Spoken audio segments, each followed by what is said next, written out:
Hello, this is international football commentator Derek Ray, and you're listening to the Ranks FC podcast.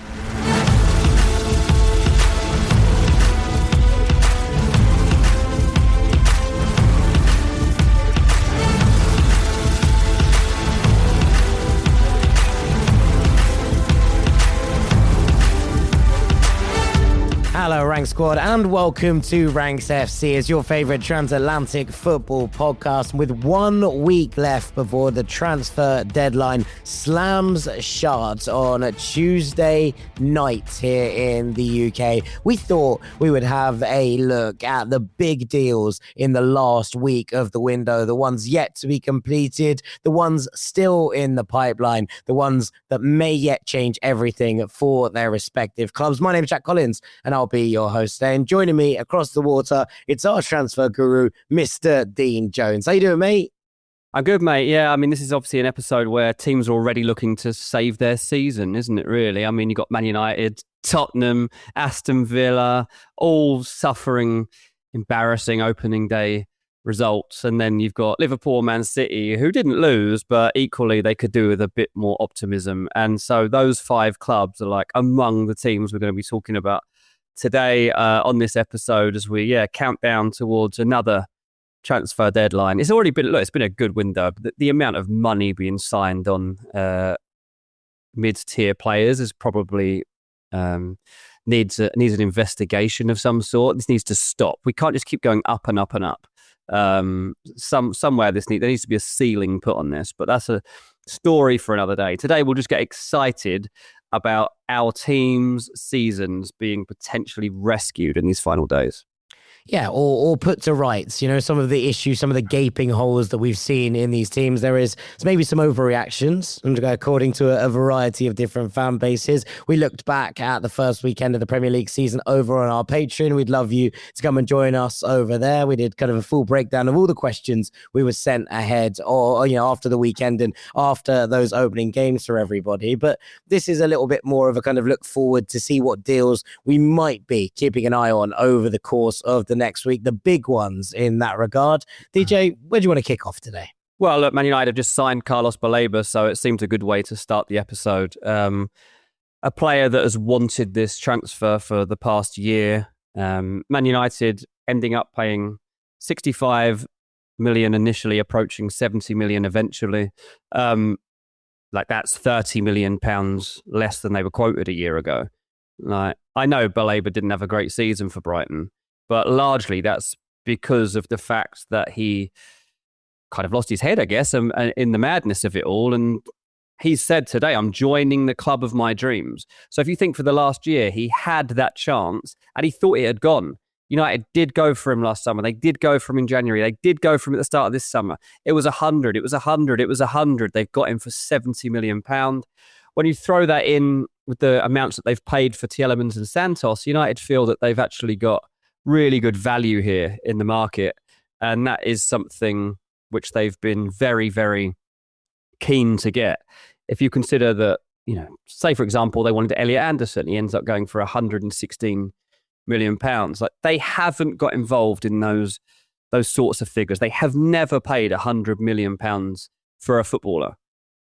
And so they feel like this is a good deal. And they feel it's really important that they get players who want to play for this club. We saw at the weekend, Man United aren't finished. They've got flaws in this squad. Santos and Tielemans extremely underwhelming as they lost to Hull City. Well, now they've got Baleba. He's not going to be fit straight away. He needs time to get up and running for this season. But when he does come into this team, he's going to make a big impact. I think one of the things that was quite clearly missing at the weekend was that little bit of bite, right? That little bit of snap in the midfield. And we saw that with the way that Hull kind of came with this team. Now, I'm expecting to see more from Andre Santos. I'm expecting to see a huge improvement from Yuri Tielemans on what we saw in that game. But what Baleba does give Manchester United is a little bit more of a destructive presence, shall we say, in the midfield. Someone who's going to win the ball back, someone who's going to create turnovers, someone who's going to, make sure that when the ball is there in the middle of the pitch, it's going up to the players who can, make sure that things happen in transition. And for me, that's the thing that at the weekend felt like it was missing. You looked at what Hull did really, really nicely. And yes, part of it was strikers dropping in, but it was the fact that they didn't let United have a moment's peace with the ball in midfield. And when the ball was won back or was in those areas, it felt like Tielemans and Santos could only really kind of pass the ball between each other because there was no kind of passing lanes open to them to get the ball into that final third. I think that in Baleba, Manchester United suddenly have a player who, one is very, very good out of possession. Two is a lovely kind of turn and drive with the ball and can open games up in that regard, but also is someone who won't give opponents the moments that they need in order to go back the other way and hurt United in the way that Hull did at the weekend. Yeah, exactly that. And obviously, they are just looking to fix areas of their squad piece by piece. And the midfield was the area that they set about for an entire overhaul. Look, most people were saying at the start of this summer that United would sign 2 centre midfielders. And I said from day one of, even before the window opened, no, they'll sign 3. They need 3. And that's been the case for a while now. If you go back to last year, the fact they didn't sign Baleba, they didn't sign anyone else. There was a gap in the squad. Obviously, Ugarte was supposed to leave this summer, but his injury means that he hasn't. But there's no future for Ugarte at Man United. They just need to get into a place where he can probably be moved on again. They've got the 3 central midfielders that they were aiming for. They're not the 3 that I think they ideally wanted. I think that there's Tchouameni, there's Anderson, there's perhaps Camavinga, perhaps Tonali, perhaps 3 others, to be honest, that they might have got ahead of these 3. But at the price points they've got them at the squad level, depth level, conversations that we always have, that's all improved. Now it all needs to come together. And look, Carrick was a brilliant midfielder. This is literally his job. He's the full-time coach now of Man United. If there's one area of the pitch he should be able to fix, it's the centre of the midfield. So I do expect that to be sorted out. And now we move on to sorting out that left-back position. United know they can't survive the season with just Luke Shaw. He's going to miss games. They knew that they couldn't trust Harry Amas. They don't trust Patrick Dorgu to be a left-back. They don't really want Mazraoui playing there. They don't know what to do there. So they've been searching the market. They want Lewis Hall. That's what they want. They can't get it. So what do? They're waiting for an option to open up, an opportunity in the market. And, Alejandro Balde from Barcelona is an option for them. But they've got to be careful because ideally they see Lewis Hall as the long-term solution for them at left-back. There was Nathaniel Brown, who they've really, really liked. Went to Bayern Munich, going to be great for them. And then beneath that was Lewis Hall, who I know he gave away a penalty for Newcastle at the weekend, but he was also definitely the best fullback on that pitch and one of the best players on that pitch. So, again, do they go and put money into someone that isn't the guy they want, or do they wait like they've waited for Baleba right now? I'm not sure. I think there probably have to be some middle ground. If they could get Balde on loan, or if they get Balde at a cut price, then maybe something like that is the solution.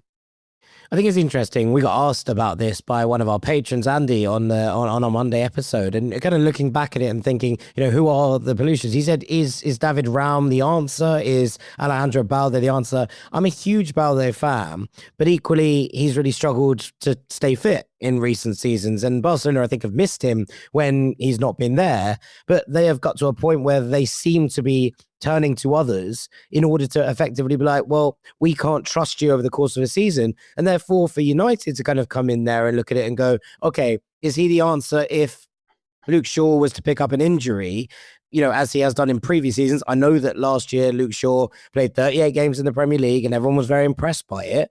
But it's not something that we've seen from him throughout his career. The worry I would have is not, is Balde good enough? I think on his day, absolutely sensational footballer and a real threat from that left-back position as well.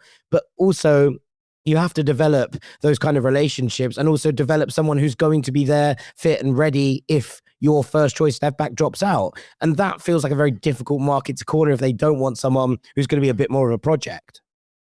Yeah, exactly. I mean, it's kind of disappointing, to be honest, that they haven't been able to, in Luke Shaw's time at the club, bring someone in as a natural replacement, whether it be through the system or whether it be somebody that they'd bought before now to slot in there.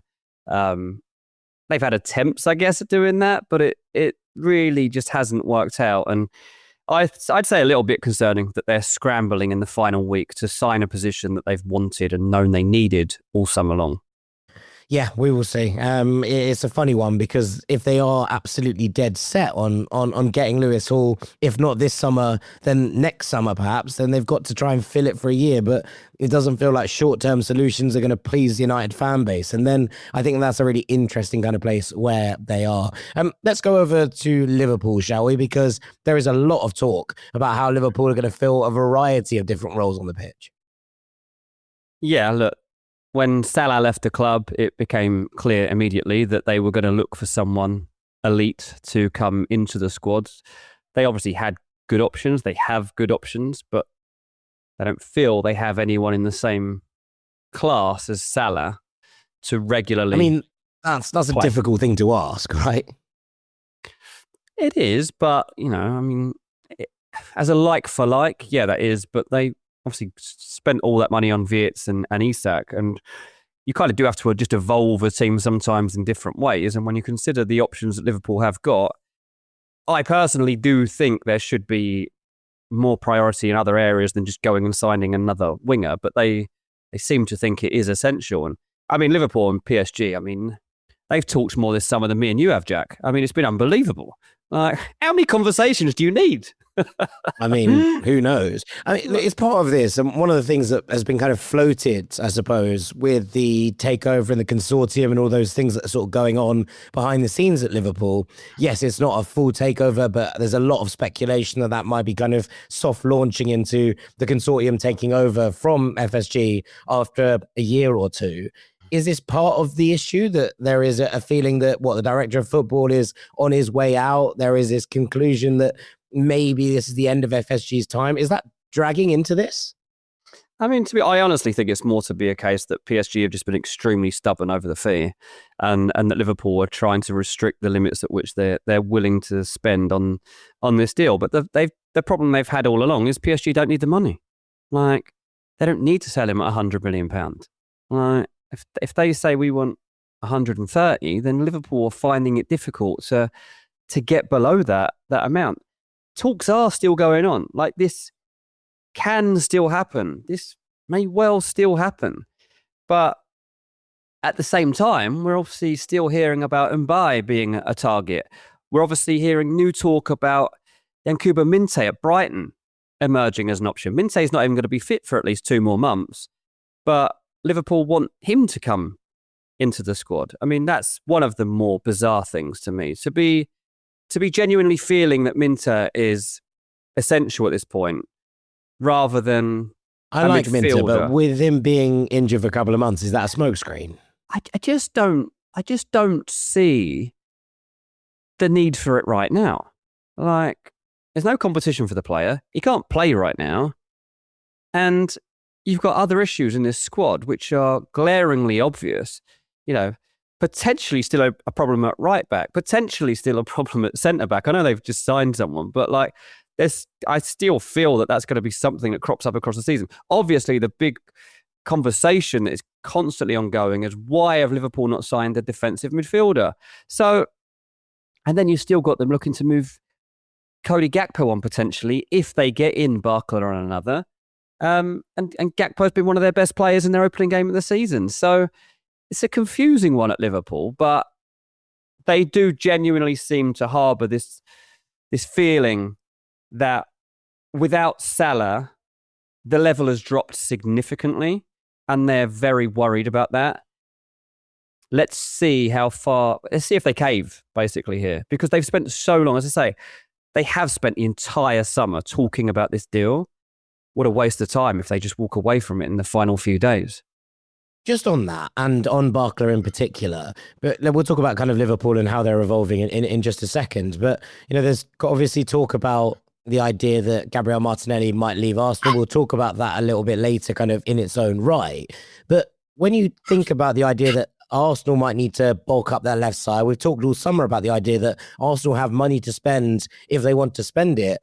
Is there a chance that if Liverpool are balking at that fee and PSG are going, well, we don't need to sell any lower than that, that they end up getting gazumped for Bradley Barcola? I mean, potentially. I mean, we've got to remember, I know I said 130 mil a minute ago, but I mean, that's even wishful thinking. PSG's actual price coming into this market is £145 million. I mean, that's outrageous. Do you genuinely think that Barcola is worth £145 million? Back-to-back Champions League winner. It depends who it is. And it depends who it's for. Is he worth that to X club? I mean, I think that what's quite funny now is he's probably not worth that to PSG, considering the amount that they've spent over the course of the summer, the fact that Mika Götze has come in, the fact that Akili Uche's come in, the fact that Ferran Torres has come in. It's a very fluid front line that we know kind of moves around. Is Barcola now worth that to PSG with the array of attacking talent that they have in the tank? Maybe not. But is he worth that to Liverpool if they feel like he is the key piece to absolutely unlocking this side? I can see why PSG are holding their value. They're going, well, this is a back-to-back Champions League winner who's just got to a World Cup semi-final and been part of a very, very talented France squad where he's rotated in and out of the team. This is someone who might well be a superstar for a decade. We're sticking with our valuation. Yeah, I mean, look, he's primarily played on the left wing, right, as well. Like, what about the right wing? Like, where are Liverpool going to play him?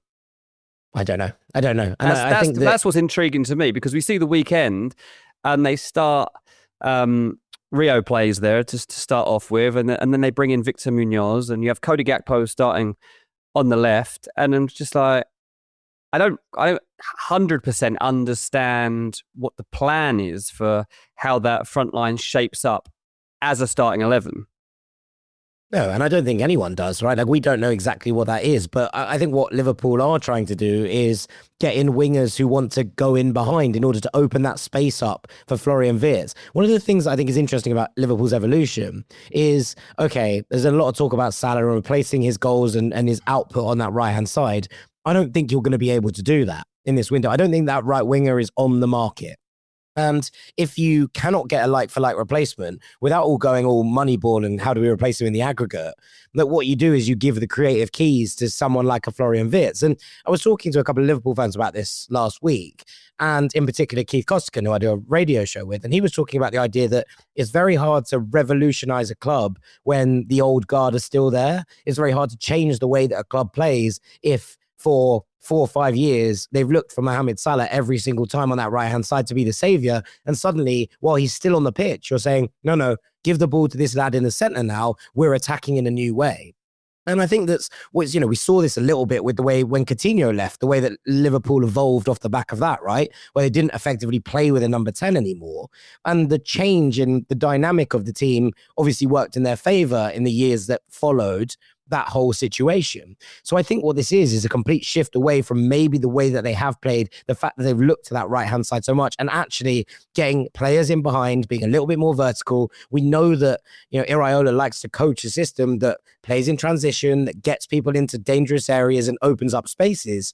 That is why I think Barcola is so important as a target to Liverpool, because he is a player unlike a Cody Gakpo, who I understand your point with in terms of leaving the club, but actually when you're kind of coming to the point of, yes, he was good at the weekend, but he sort of occupies the same spaces that Florian Wirtz does. If they are revolutionizing and they are going, right, we have faith that Wirtz is going to be the guy. He's going to be the man that we're giving effectively this lightning rod to in the center of the park and saying, here you go, control this team. It's your team now. You need runners rather than players who are going to kind of occupy that space. And that feels like a massive shift away from what they've done in recent years, where Cody Gakpo felt more like a kind of nowhere near as good, but like a mirror image in some ways of Salah on the other side, in that he was going to come inside and get those shots off. They're clearly trying to move away from that, I think.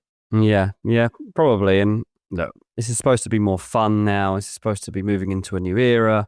Getting Liverpool fans off their seats. And I wasn't as downbeat on Liverpool from the first weekend as I know a lot of their fans were, but I guess I don't have to be. Gakpo, meanwhile, could be going to Manchester City or Tottenham if these deals open up. So that'll be one that we have to keep an eye on. Gakpo doesn't just want to be a squad filler. He wants to be a main player in a top team. So Man City going to certainly hold appeal because Tottenham already was appealing to him. Just to move it on quickly to Man City, the Enzo Fernandez deal, which has been talked about for weeks, I've reported on for months, finally seems like close to actually getting somewhere. City have never actually made an approach for Enzo Fernandez. It's just been a terribly kept secret since Maresca came into the job.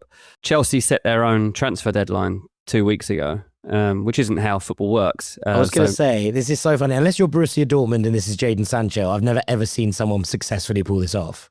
It's just like, Friday's the cut-off, 5 p.m. Friday.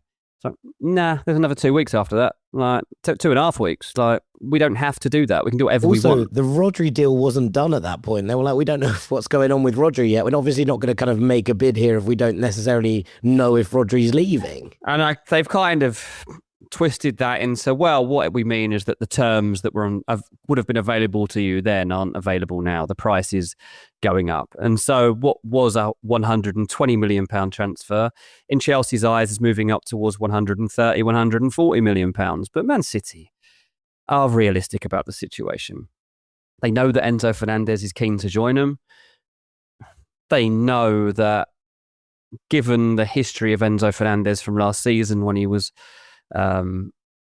fluttering eyelids towards Real Madrid and the fallout that they've had since. I mean, Chelsea fans didn't seem to be jeering him on Monday night quite in the same vein that Fulham fans were, but it is what it is. When he starts getting stick from the opposition, they almost like banded back together. It's like, oh, when we're giving him stick, that's fine. But as soon as he was booed on, he's playing for you. But a lot of Chelsea fans don't like him. And once he does leave them, they'll love to give him some stick, I think. I do think it will happen. I do think Enzo will be a Man City player by the end of the transfer window. Enzo Maresca signalled this before he even took the job. And obviously he's looking for comfort in terms of getting players into this team that he knows and understands. And that's why he's also knocked on the door to potentially sign Pedro Neto, potentially sign Malo Gusto. He just wants players now that he knows, because otherwise Man City and their season could spiral. So we'll see if he manages to get any more than Enzo, but I do think he'll get Enzo. And just to wrap up this section, really, like that's going to obviously have a knock-on effect at Chelsea because they'll need something. Now, we've talked about before on here, is that Alex Scott, Adam Wharton, Lamine Camara, like there's two different directions they can go in here. Do they go tried and tested Prem and go and spend another 100 mil? Or do they look for someone who's a bit more bargain bucket, but might be more astute, might be smarter, might fit with the old framework that they were trying to work within before they started going, okay, let's just spend the money and get experienced players in again? They're stuck a little bit. I think personally, from what I'm hearing, it's probably Alex Scott that they go for because they think Alex Scott wants to go more than Adam Wharton does. And at the right price, Bournemouth probably do sell. Just on that, I mean, look, I think Bournemouth would sell at the right price because that's kind of the model that they operate within, right? But there is also a sense that, you don't lose anyone else if you're Marco Rosa because you've already lost quite a lot of key players over the course of this summer. With Palace, it feels like this weird exodus happening where, it was a happy camp and everyone seemed to be kind of on board and moving in the right direction. And then suddenly Mateta's appealing to FIFA that his contract isn't right. And there's whispers of Danny Munoz being linked with teams around the country you wouldn't kind of expect Danny Munoz to be going to. It all feels like it's falling apart a little bit at Palace. And I wonder if Adam Wharton's looking around him and going, hang on, these aren't the lads that I thought I was with this season. And things are looking slightly different to what they did a couple of days ago. I mean, he does seem to have a sense of loyalty, which is rare these days. No, I would love him to stay for what it's worth, but I mean, it's a really tough one for him because I don't necessarily think he should stay, to be honest. Given the direction of the club, I watched every game from this opening weekend, and Palace were alarming. Like, they were certainly ranking my worst three teams of this weekend. And there are deep issues there, some of which we're going to address in a minute in the second part. But Wharton has been a part of their success, has been lifted European silverware, wants to stay part of it. It's kind of signalled he will stay part of it. Palace also seem to have a real stubbornness about selling him too, which I don't think is going to be as easy to change as Bournemouth's might be. So we'll see. But once that Enzo deal begins to be unlocked, I think we'll hear exactly where Chelsea are angling. Okay, all right. Well, we will see what happens with that one, but we could start a final week domino effect, which could really spiral out of control, shall we say. Right, on that note, it's probably time for us to take a break. When we come back on the other side, we'll talk a little bit about Aston Villa as well. Make sure you stick with us here on Ranks FC.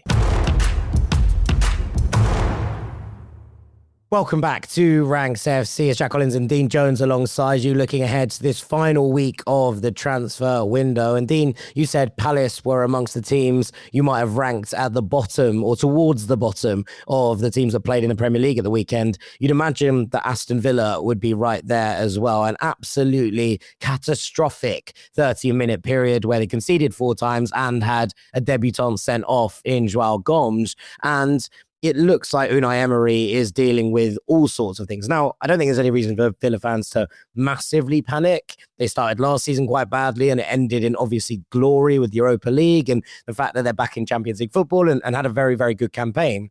But also the spine of this team feels like it's either been ripped out or is being ripped out. It looks like Emi Martinez has been kind of usurped or gazumped as number one by the introduction of Zion Suzuki. Ezri Konsa has gone to Arsenal. Yuri Tielemans has gone to Manchester United. Morgan Rogers has gone to Chelsea. And it looks like Ollie Watkins is apparently trying to force a move to Saudi Arabia. Unai Emery's comments after the game I thought were very, very telling. And suddenly Villa have loads and loads of work to do in the final week of the transfer window. They do, yeah. And I mean, it's no surprise that Palace and Villa struggled in game week 1, given what they've been through since the end of last season, really. But Villa, intent on making sure that they redress the balance. I mean, difficult for them, no Ollie Watkins, knocked to Tammy Abraham, Brian Maggio. And so they're trying to now fix that. Nicholas Jackson, obviously somebody that Unai Emery knows very well from their time at Villarreal. £65 million incoming deal from Chelsea, looking very plausible. But at the same time as that, Villa are also exploring potentially trying to get Mateta out of Crystal Palace. Mateta clearly doesn't want to be at Crystal Palace anymore, hasn't for a while, to be honest. If you think back to when Man United were showing interest in Mateta, that feeling hasn't changed. And then the Milan debacle. Yeah, exactly. And they've also, Rafa Leao's been touted around half the world over the past month. And Villa, one of the few clubs to actually have a little nibble on that, just to be like, you know what?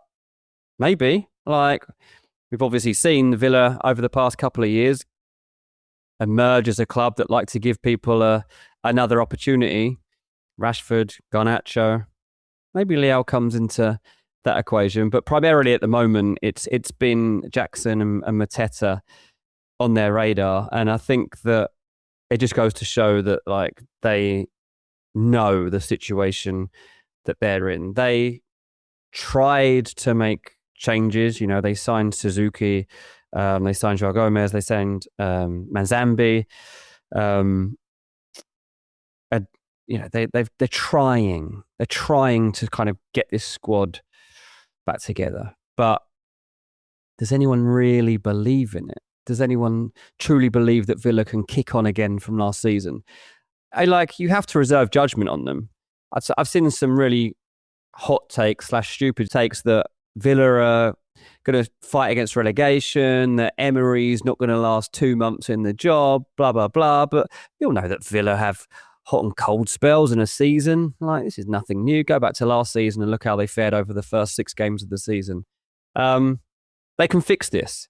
And they will seek to fix this. It's just that they've also got to balance out the fact that they've got a busy schedule.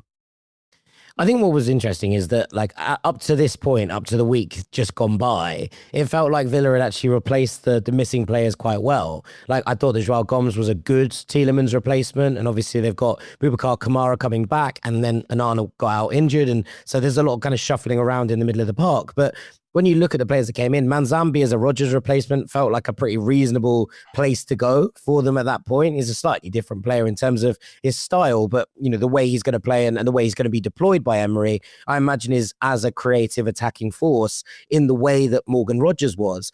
Now we're seeing, it looks like Joel Ordonez is going to be the replacement for Ezri Konsa, which feels like a smart bit of business. He's someone that Premier League clubs have been sniffing around for a little while. We saw links to Liverpool over the last 2 years or so. That feels like a kind of gamble worth taking. And then if you go and get a Nicholas Jackson as an Ollie Watkins replacement, I think that all of those, like for like replacements feel like sensible maneuvers. It's just about settling them all in. But do Villa need to improve? And I think the question is, have they improved with the players that have come in to replace the ones that have gone? My hunch is probably not. And I think that maybe they've got a little bit worse with an eye to getting better again in the future. You've got to ride these waves a little bit if you're a club where Villa are in terms of PSR. But it does feel interesting that everything has sort of happened at once. And, we talked about those spirals and domino effects happening. I wonder if there's a little bit of that with Konsa and with Watkins now, where they're looking around and going, hang on, this isn't the same team that I've been through everything with. And maybe it's time for a change. Maybe it's time for a renewal. Yeah, absolutely that. Look, at the same time as this, both these clubs, Aston Villa and Crystal Palace, have been linked with Jonathan David. I'm not sure about his desire to actually move to the Premier League at this point. And there are links with Atleti at the moment that have been growing across the day.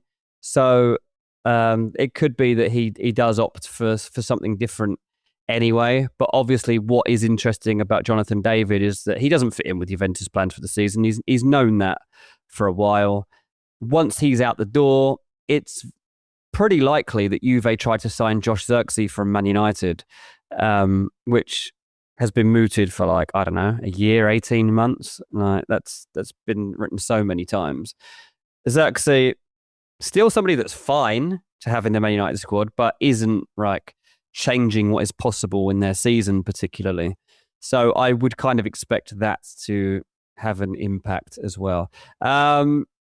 Just to kind of round off here, something that is interesting is movement at Newcastle United, who, like Villa, like Palace, have been in a state of flux across the summer, and they've just been fighting off offers left, right, and centre, and somewhat unsuccessfully as well. They've really had struggles. They've managed to keep hold of a couple, and they've got a new boss who at least is enthusiastic about what is still possible.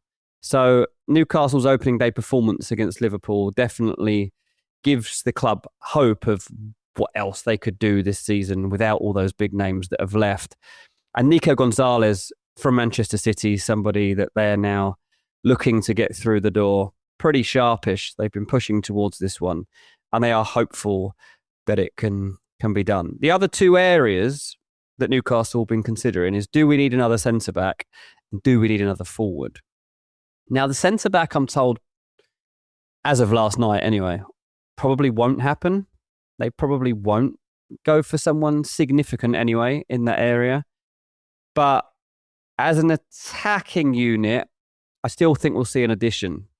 Now, Avissa kind of seemed reborn at the weekend. I wasn't expecting a performance of that level from him, partly because I haven't seen it for so long, but partly because I just... Outside of the World Cup, anyway. Yeah.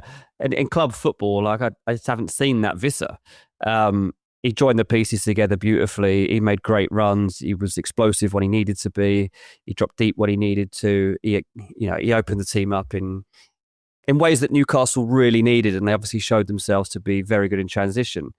But the options outside of him, William Asula, Nick Voltemada, I don't know if they're completely happy with that. Now, on the flanks, they've shown that they've got pace and they've got breakaway power, but they are looking into this deal for, I don't know if I'll pronounce his name here right, Jack, you'll know better than me, Matías Fernandez Pardo from Lille.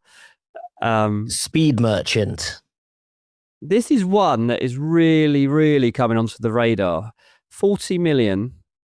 A guy that they see as being capable of playing across the front three. Mm-hmm. Watch out for it. Watch out for this deal. There's something in this. It's been quite quick in the way that it's coming together. And I'm not sure there's much want for it to happen from the Lille end of things. But yeah, there is something in this. So that tells me that even if it's not him, Newcastle was still going to look to be active in that front line. I really like this as a potential move for Newcastle United because he is such an explosive runner. He has featured, as part of a front two, as a lone striker at times from wide areas and a little bit deeper in the 10, giving someone like a Matthias Jaisler who wants to play such vertical football. And we saw that at the weekend, right? With the way that Newcastle tried to play on the break in particular. Giving him a player of this kind of explosivity would be a real joy to behold, I think, in many ways. So at the very least, it suggests that the dots are being joined up at Newcastle. For a long time, it felt like the entire structures above Eddie Howe, and we know that they had their problems with directors of football, et cetera, at Newcastle. It felt like everything was a bit chaotic and certain players came in. You were like, how do they fit with what Eddie Howe is trying to do? I think the Voltemade signing at the kind of back end of last summer to replace Alexander Isak was an example of this. Voltemade is a really interesting footballer and I think a phenomenal player in the right system, but you effectively have to build an entire team around him in order for it to work because he's so unique in his skill set. And you're kind of looking at this and thinking, okay, now it suggests that Newcastle are, in tune with what their manager wants, in tune with the style of football they want to play. I think Fernandez Pardo would be a very, very interesting addition and someone who would suit the Premier League. So I like that quite a lot. And it does suggest that Newcastle, at the very least, all on the same page for the first time in a little while. Just to circle back round and ask you one question before we take a break. One of the links I thought was really interesting, it happened, midway through, towards the end of last week, was Flo Balogun to Aston Villa was the link kind of popped out and around. Now, there have also been links to Tottenham. There have been links to Barcelona. I'm not sure that any of those particularly work, although I quite liked Villa as a potential destination for Balogun, who feels like he needs to make a move this summer. He was left out of Monaco's squad in their first game in Liga at the weekend. There are some question marks about how he fits within this new setup. I'm quite intrigued on what Flo Balogun's future looks like. Yeah, it's definitely an intriguing one for this week, Balogun, because, as you say, I don't think he's even training with Monaco at the moment. I don't, let alone be involved in the actual team. It feels like they're kind of freezing him out of the side while they address this situation heading towards the deadline, which is not ideal for anyone, to be honest. And for Balogun, I hope it works out the way that he's planning. I think that he sensed an opportunity to make a move. I think he showed, obviously, at the World Cup early on that he could lead a line well. He could score on the biggest stage. Obviously, his stock's quite high right now, I think. I think his stock is high. I mean, obviously, the red card ended up like kind of overshadowing anything else he did at the World Cup. But like, he was good, and he is good. But there's not much you can do about that situation either. That just happens to him. Yeah, I'm just not sure like where this actually ends up going because Tottenham are signing Marmoush, so not really. I don't think he's going to Tottenham. I haven't heard that like in this last week. Be a weird one as well, being ex-Arsenal, I think. Yeah, I don't think that one's like Villa. Same, like we just talked about their targets. Doesn't feel like it's right there for them. So it's a case of like really looking at it and thinking like, where would he go? Like, I don't know, like Man City haven't got a backup for Haaland. I can't see them signing him. I can't see Everton signing him, and they're looking for a striker. You go through the options, and I'm thinking like, is he even going to end up in the Premier League? Is he going to go somewhere else? And maybe that's how this actually ends up going, because I genuinely am not. I'm not hearing a lot about Balogun at the moment, but he is a player that has to leave. Look, maybe Crystal Palace becomes an option. Like Palace actually feels like a very good level for him and actually would be a good fit. Yeah, I mean, I agree. I also wonder if there is something in the idea that if Jonathan David does leave Juventus, if they would maybe be interested in that market. And so, obviously would be amongst teammates in some regards. I think that there would be a potential fit there. But yeah, it just feels like an odd situation. I'm sure that there would be a situation where if he wasn't sold, he could be brought back in from the cold at Monaco, because clearly he's a player that they will want to have value, even if that comes in January. But yeah, it just feels like an odd situation. And it feels like maybe if this had been made available earlier in the window, teams who did make those signings in those positions might have looked at Flo Balogun as an alternate and gone, yeah, you know what? That's maybe more of a slightly proven property that we might take a gamble on. So we'll see. But I just thought it was an interesting one to bring up. Yeah, it is. Look, I mean, we're going to talk about this in a minute, but one of the clubs that keeps getting mentioned for him is Barcelona, because people are like, why don't they just try and sign him? We'll talk about that in the next section, because we're going to discuss the options that they've been weighing up so far.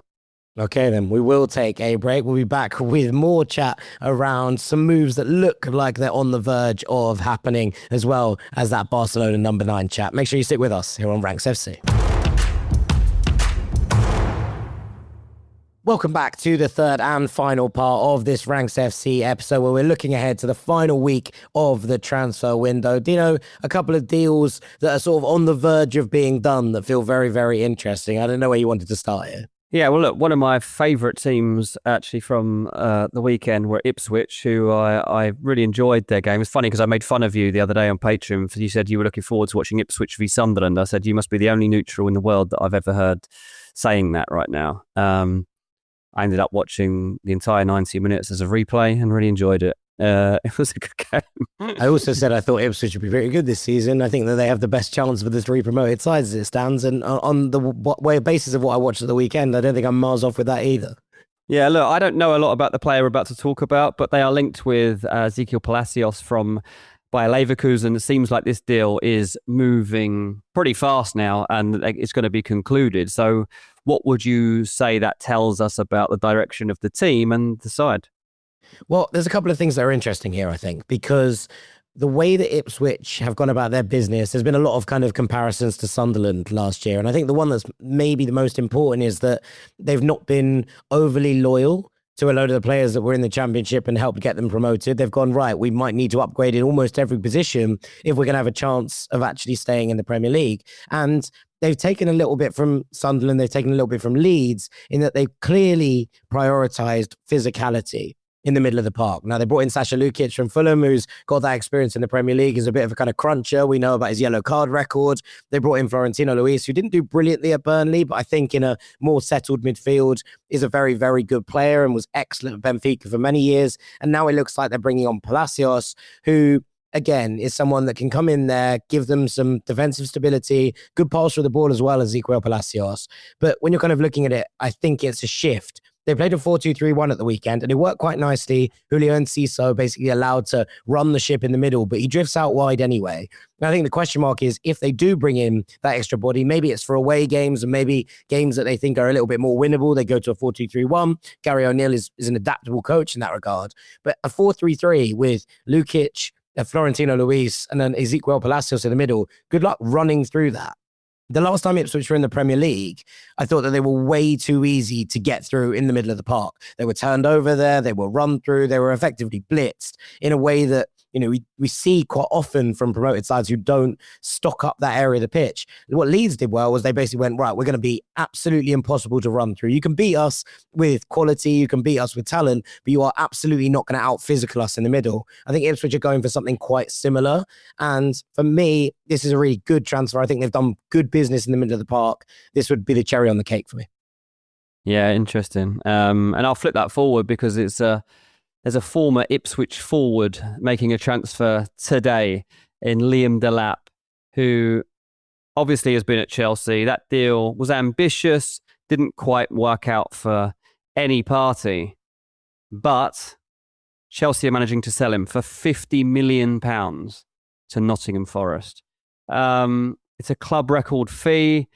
He's just got to finalise this deal now, but, you know, Chelsea signed the player for £30 million and they're selling him for £50 million. That ain't bad. That ain't bad. It's like 50% profit when you take into account the fact that obviously some of it be written off for the last year for a player who really struggled. And look, I think that Liam Delap will be fine. Like he didn't fit at Chelsea and it wasn't a good debut season, but the idea that they've made a profit on him is wild in so many ways. Yeah. I mean, I would kind of take a step back from it to assess it and be like, do you know what? Like, take that year out of the equation. If Nottingham Forest had signed Liam Delap a year ago, you'd have been like, what a signing. What a signing. Go back and watch Liam Delap at Ipswich in that season. The power, the confidence to charge with the ball. He was like he's like Haaland on his day in terms of the power in which he can storm through. If you look at like what Haaland did at the weekend, I know it wasn't a great Man City performance, but if you watch Haaland like in the opening stages of Man City's game the other day, he had that like hunger and power about him where he was like looking to storm through the middle of the pitch. Delap used to do that all the time for Ipswich, and Forest might be able to get him back to feeling confident again in that sense. This Forest team is very ambitious. They've obviously gone and spent less money, £34 million on getting Ousmane Diomande through the door. So they pull off some good deals. They really do. And they're putting together a side that is going to make sure that they establish themselves properly as a Premier League outfit. And Chelsea just didn't need him anymore. They didn't see a fit for him anymore. They brought in Danny Welbeck. They got Emmanuel Omega coming into the side. Is Omega going to stay now? Because it felt like he was going to go as well. Well, yeah. I mean, now that Delap's gone, it makes me wonder if Omega does hang around. But you know, Delap struggled with opportunity, with injury. You know, it was just a move that didn't work out. But I think he's still at a stage of his career. He's only 23. He can recover from this. He can use it for his benefit. And he's got a lot to motivate him, you know? Like as soon as England were knocked out of the World Cup, there was this immediate debate, like, well, who's the next England striker? Like Harry Kane's getting towards, might have one more World Cup in him, but like we don't have a proper 9. Like who's it going to be? And Liam Delap's in a situation whereby like, if he takes the next couple of years by storm, it's him. Now, I can't see it at the moment, but you could have said the same thing about Harry Kane at a similar stage of his career. You never would have thought that the last 10 years of Harry Kane's career would have gone anywhere close to how dominant he's been as a goal scoring force. Delap's got it in him. You know, you look at the way that he's been brought up. You look at the pedigree that he's got as a youngster. He's a great player. But has he found the right team? That's going to be the question. Mate, Liam Delap wouldn't start for Ireland, never mind England. But, you know, also in the last 5 minutes, I can imagine the comments section already. In the last 5 minutes, you've compared him to Erling Haaland and Harry Kane. And based on what we saw at Chelsea last season, I think there's going to be some people looking at those comparisons and thinking, and I know what you mean in terms of like the stylistic nature of his approach and the fact that he might be a late developer. Like, I take your point, but I do want to just caveat that for you. But you don't need to, mate. He has played for England at every level, right? Every level since he was a kid. He's played for England every level.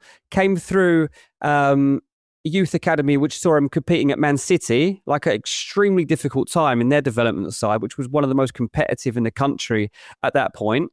His dad was a professional footballer, which meant he's had to deal with pressure since day one, but also it's in his blood to kind of keep going and keep improving. He's only 23. Like, Liam Delap's a really good player. It's just like, can you find a place for him to fully flourish? Because obviously at Man City, he ended up going on loan at various championship clubs, settled down at Ipswich, had an explosive season that kind of blew him up. Then Chelsea took a gamble on him, didn't work out. Now it has to work. 23 years old as a striker, 23 to 26, this is it. And I do have to, obviously, like, comparing him to Haaland and Kane is extreme, but like there aren't many natural goal scorers of that type anymore. And Delap, I genuinely think, could be there if he fulfills his potential. I think one of the things that's interesting is, well, two things actually. One, I think Ollie Glasner will really like him, right? Because he likes that kind of frame of striker to work with. And secondly, you know, he goes into that Chelsea team and there's not really anyone to help mentor him along. I think in Chris Wood, he's got someone who's a very, very strong mentor for someone like Liam Delap, not just in terms of the way he plays, you know, and his experience, but Chris Wood was someone who was knocked back lots and lots. I remember him being in the Championship and people being like, why would you sign Chris Wood? He was a super late bloomer in terms of his Premier League career and what he achieved with Nottingham Forest. So having someone who's able to, you know, relate to some of the difficulties that you've gone through in the previous season, relate to some of the injury issues that you've had, and also say, look, it can happen. It doesn't have to happen in a linear fashion for everyone. It's something that you work on and kind of develop, and it can come later. I think will be a really good thing for Liam Delap. I agree. I think he will be a success at Nottingham Forest, but right now I think a success in his career would be to have a Chris Wood career path, not necessarily an Erling Haaland career path. He's going to be better than Chris Wood, promise. Mark Casado also linked with Nottingham Forest right now. So Forest continuing to show ambition. Looking at the Barcelona midfielder right now, loads of clubs have looked at Casado. I was going to say Fulham are apparently still monitoring this one as well. There's loads, yeah. Fulham, Villa, Brighton, Newcastle, Sunderland, loads of them have been looking at Casado. But Forest particularly hot on it right now, so that's one to look out for.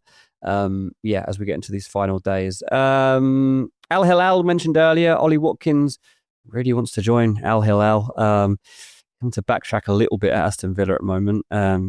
He's clearly tried to force a move.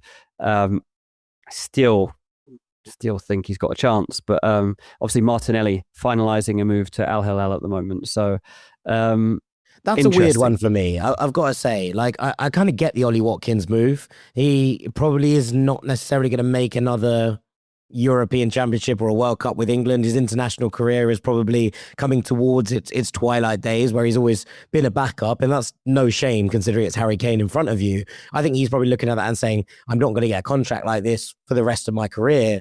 Martinelli's a weird one, because there were links to Galatasaray earlier in the window that he reportedly turned down, said, I don't really want to leave the top 5 in Europe. I want to, continue to compete in the Champions League, etc. I want to look at one of those moves. And a week later, we're talking about him moving to Saudi Arabia, which at his point in his career, I find a little bit weirder. Yeah, I mean, it's a fair point. But yeah, from an Arsenal perspective, there's a good fee up for grabs here. I think £50 million for Martinelli is probably about right. That feels like in the right ballpark, although I'd imagine that Arsenal fans would be absolutely livid that Chelsea have just got 50 million for Liam Delap and they're getting 50 million for Gabriel Martinelli, who played a relatively key part in their win of the Premier League and their run to the Champions League final last year. Yeah, exactly. I mean, Martinelli was on about 180 grand a week at Arsenal. Probably double that.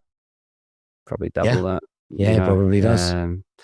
So while it might not fit your ambitions, like, it's extremely... Look, good luck to him and get your bag and get out, but it just feels odd that he would turn down a move to Turkey because he felt the league was below him and then move to Saudi Arabia. Like, that feels odd to me.